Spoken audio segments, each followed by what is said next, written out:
pa ng malayo just to be with us this morning. Kaya naman to officially starts our program, may I request Pastor Efren Lumeda for a prayer and blessings of our food. Magsitayo po tayong lahat.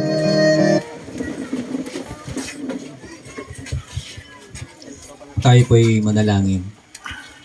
Dakilang Diyos na pinakabanal sa lahat, kami nagpapasalamat o Diyos sa iyong biyaya na naging matagumpay at naging maayos, Panginoon, ang pag-iisang dibdib ni Nelson at ni Jamal din, dakilang Diyos. Naway pagpalain sila o Diyos, i-bless ang kanilang buhay, ang kanyang pamilya, bigyan sila ng mga malulusog at masasayang mga anak o Diyos. Pagpalain din ang kanyang mga magulang, mga kamag-anakan at lahat po ng mga nandirito na saksi sa kanilang pag-iisang dibdib o Diyos. Salamat din sa aming pagsasaluhan, Panginoon, yung basbasan at pagpalain, patuloy na maging kalakasan ng aming mga pisikal na katawan, dakilang Diyos. Sa iyong lahat ng papuri at pasasalamat, sa pangalan ni Jesus, lahat ay magsabi na Amen. Thank you so much, Pastor Efren. Ayan, pwede po tayo magsiupo ulit.